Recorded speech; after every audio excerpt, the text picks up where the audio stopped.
Good afternoon, ladies and gentlemen, across our beautiful country of Canada, our friends south of the border in the United States of America, around the world, coast to coast. It's a big welcome from your favorite angry Canadian on July 27, 2023. Oh, the days go ticking by. Everything is a conspiracy! Holy Jesus, I just scared the shit out of myself. Everything's a conspiracy! Yes, it is. Wake up. Wake up, people. Everything is a conspiracy until it's not. Meaning until it's proven that, the conspiracy was actually right, so it became a fact. At the same time, you're not going to look for governments to admit that. Take COVID. Take the vaccinations. You know how much money Canada has blown on all this crisis? How far Canada's in debt? How much the interest, just the interest payment is on the debt? I mean, holy shit, in the United States, with their $31 trillion, it appears that I had to double check the number, but it is gonna reach $1 trillion a year. $3 billion a day going to cover the interest. Now that hasn't happened yet, but it's coming. There's all these warnings that people get. Do they pay attention? Hell no. It's much better to pay attention to, I don't know. 21. Mr. Davis, Ash, why are you doing this? I'm David Menzies, Rebel News. Hi. No, you're not really a part of this. Human rights! What about the human rights of biological women being injured by this man? As a mother, why would you expose your kids to a massage? That is my partner! That is my wife that you are being... So he's a lesbian? It's not a sport. Or it's not an issue. I'm a registered social worker, sir, and I demand human rights for everybody. Oh, okay. They just... Yeah, what's a biological female? How do you feel about a biological male playing in rugby, man? Thank you! I don't really give a f***. Everybody! Okay. I don't know what is a crime anymore. Well, sometimes we all ask ourselves that, right? I mean, he's not even trying to pull off the scam with a fake wig or giant breasts a la our favorite Halton District School Board teacher, Busty Lemieux. Last month, there was a game that Fergus competed in, and three women had to be carted off the field with injuries. It's inexplicable. I mean, with the exception of auto racing and equestrian, the genders are divided, especially for a sport like rugby. Quite simply, our world has gone completely crazy. That's it. It's craziness. There's lies. You don't even have to hide your lying, especially if you're in politics. You can say whatever the hell you want. What's the little people gonna do about it? So, did you know that HoC is actually a right-wing neo-Nazi code for Heil Hitler? Ooh, what kind of wingnut would think something like that? Oh, perhaps somebody in our government, maybe on the liberal side, maybe a little bit, cuckoo. Madam Speaker, and I've heard the words of my colleague on the other side of the floor, and so I have a few questions. As a Jewish member of Parliament myself and a descendant of survivors of the Holocaust as well, I, like many Canadians, were shocked to see Nazi flags, Confederate flags, dismayed and angry and hurt, horribly hurt. So how many Nazi flags does it take? How many donors from the Capitol riots, it's 1,100 and counting, who have donated to these illegal blockades? How many guns need to be seized? How much vitriol do we have to see of honk honk, which is an acronym for Hail Hitler, do we need to see by these protesters on social media? How many times do we have to see clear indicators that what is out there is not about the hard 2 years that every Canadian has suffered? But is it about something much deeper and darker and uglier that is threatening the stability of this House, the work that we do as legislators each and every day for our constituents, the democracy that we have to uphold? When will it be an emergency for you and your colleagues across the floor? The honourable member will be the master of the world. You know, we've always known that politicians lie, but at least they did it behind closed doors. Now they're coming out in the open, in the public, and spewing lies left, right, and center, and the media goes along with it. Where is journalism where they're asked to talk about facts? You know, honk, honk. Where'd you get that? Hitler? Hell, Hitler? You know, give me a break. Why is she in government? 34-21. Mr. Davis, Ash, why are you doing this? I'm David Menzies, Rebel News. Hi. No, you're not really a part of this. Human rights. What about the human rights of biological women being injured by this man? As a mother, why would you expose your kids to a massage? That is my partner. That is my wife that you are being. So he's a lesbian? It's not a sport, or it's not an issue. I'm a registered social worker, sir, and I demand human rights for everybody. Oh, okay. They just... Yeah, what's a biological female? How do you feel about a biological male playing in rugby, man? Thank you. I don't really give a f***. Everybody. Okay. I don't know what is a crime anymore. Well, sometimes we all ask ourselves that, right? David Menzies for Rebel News here in Fergus, Ontario. Fuse, why is it that sports are divided down gender lines? Why don't you go home? You can go home, sir. Let them play. So why are sports divided male and female? They aren't. They're not? Let them play. What do you mean they're not? It's not Aside from equestrian and auto racing, they're all divided, sir. It's not a Asking sport. questions. No, you're not. You're offensive. Okay, then. Thank you, sir. Can I call you sir? You're not identifying as something else, eh? I'm identifying as your dick. Wow, that's something. He's identifying as my dick. That's a new one. I think we're up to 129 gender identifications now. Human rights for everybody! Well, folks, the camera doesn't lie. As you can see, Ash's teammates, they seem to be all on his side in terms of playing rugby against biological females. And I can only think of two things. One is they are so indoctrinated that they dare not say anything anti-trans because they will be canceled. That's the society we live in. Or they actually believe this. This woman just keeps yelling the same thing. I think he's right on both counts, is that they believe it, they've been conditioned. And now imagine this. You have kids, young kids, starting kindergarten, going to school, going through their life, and what are they gonna be taught? You know, it's really fine to say everyone should be treated right, and who doesn't agree with that? But it's also not right to think that men and women can interact in every way. You know, basketball. Yeah, let's have a men's basketball team go against a woman. Or a woman on a men's basketball. She'd have to be really good. I'm not saying there aren't examples out there, but that's not what they're talking about. They're talking about everybody. You know, everybody's an immigrant. We got to let everybody in. Everybody is trans, and you got to respect them. I mean, I know he didn't look like a girl, but he was married. He was a woman's wife, whatever.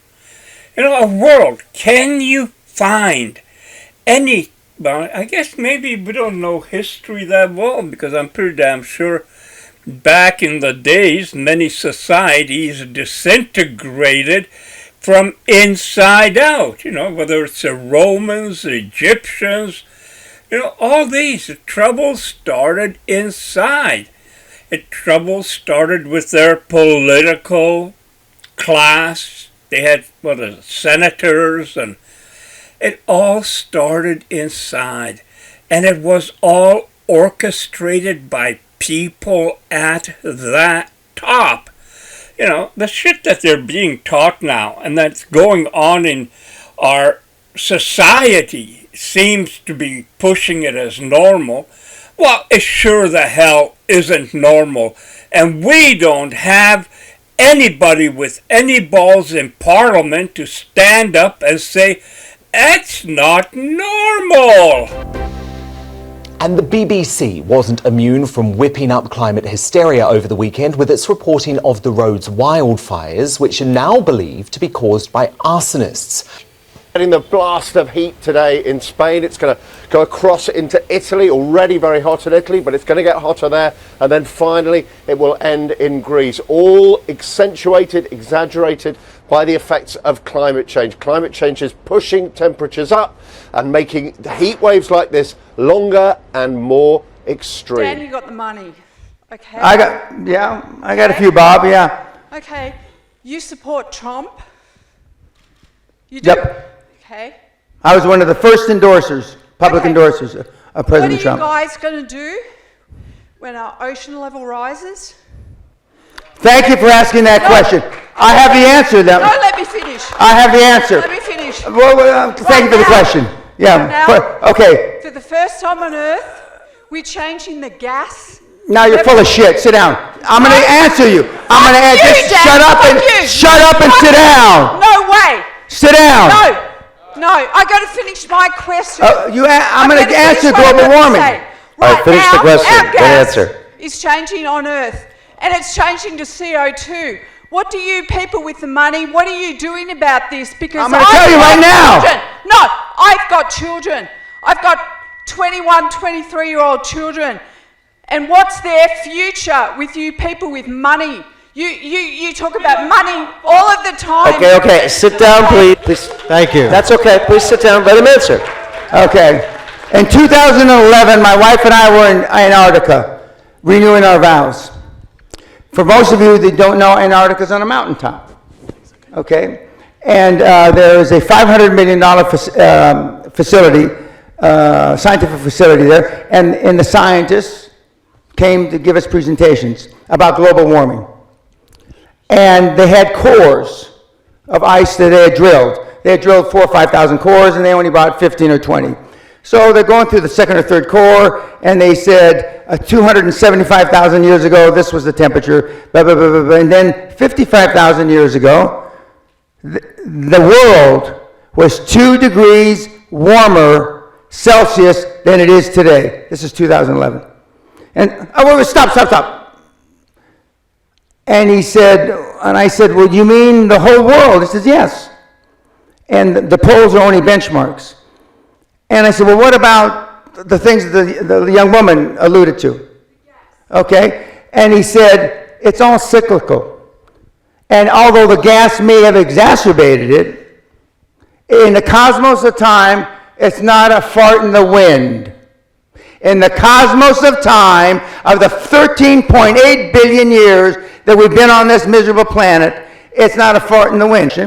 If that were really true, which you believe, and let's just for a moment say that it is true, that means that the best scenario vis-a-vis global warming is about 10 feet raise in water. That's the best scenario over the next 40, 50 years. That's the best scenario.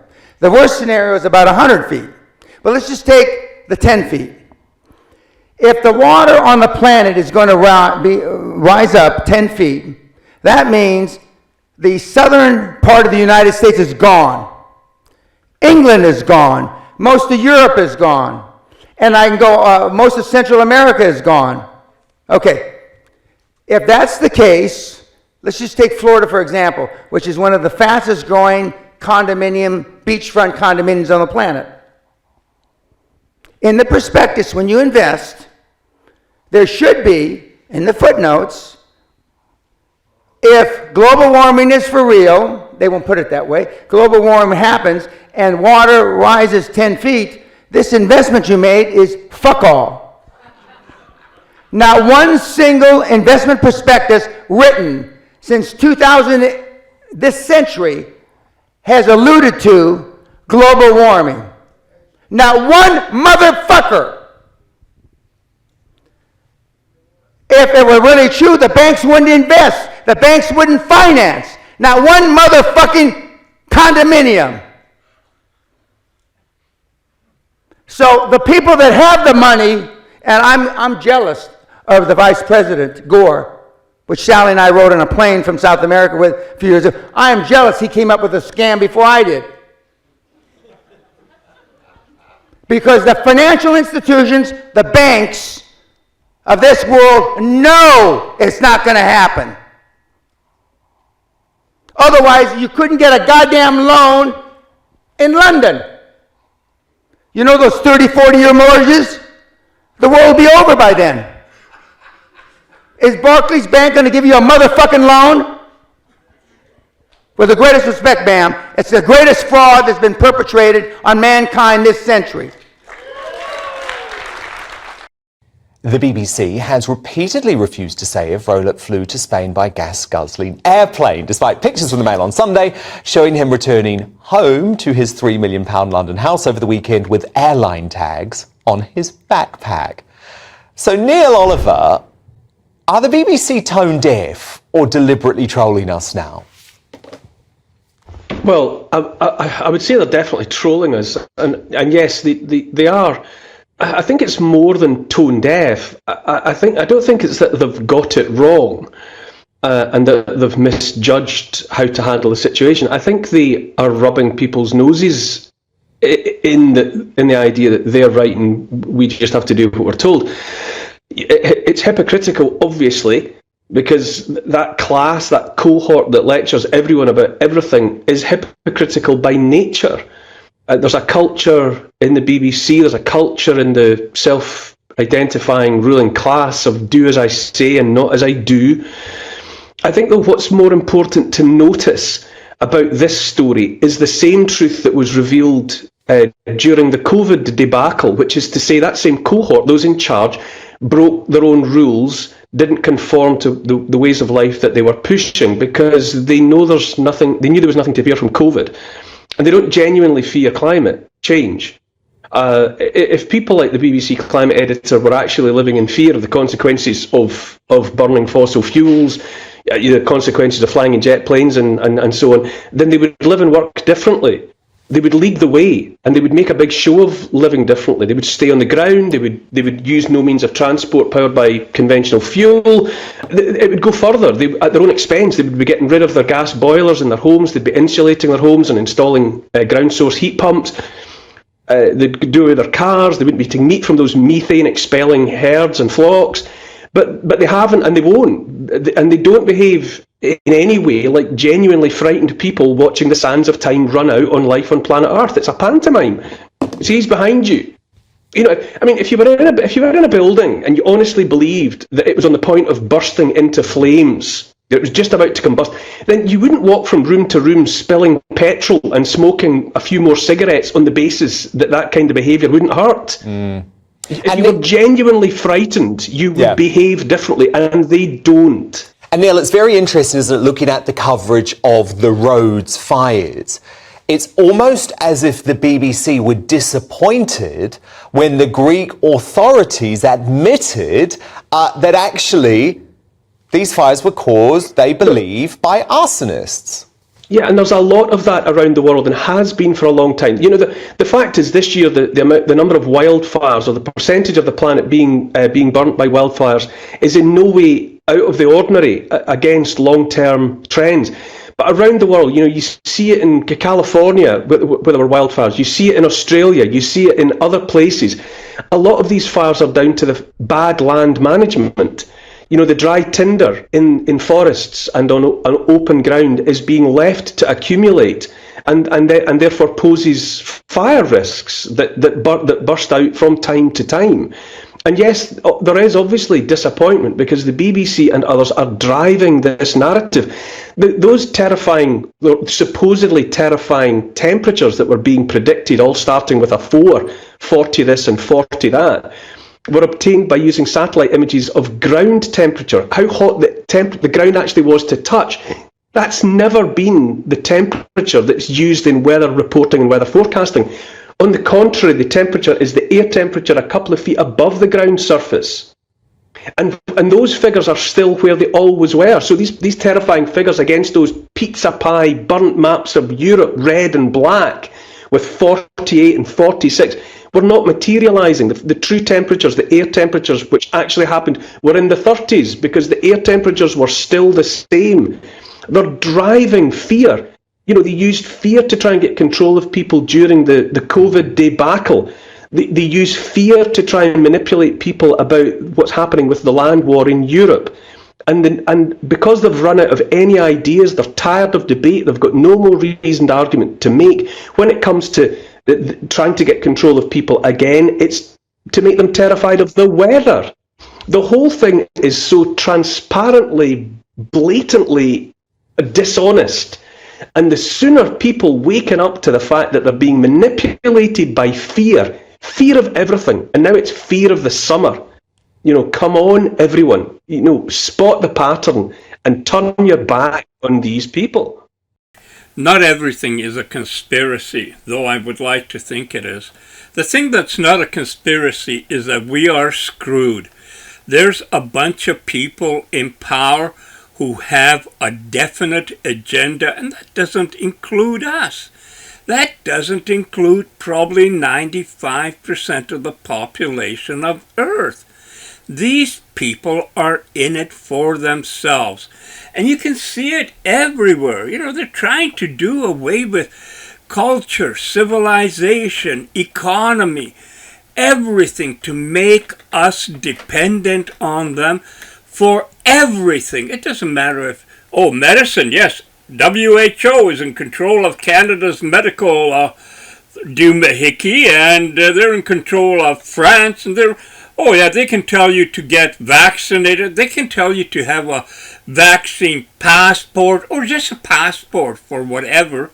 By the way, talking about passports, have you heard the latest that for people going to Europe starting next year, you are going to have a permit. A permit, not a passport, it's a permit. There are going to be forms to fill out with all your pertinent information that will be held in confidence. You can know that for sure by Europe, and maybe they'll give you permission to go, maybe they won't.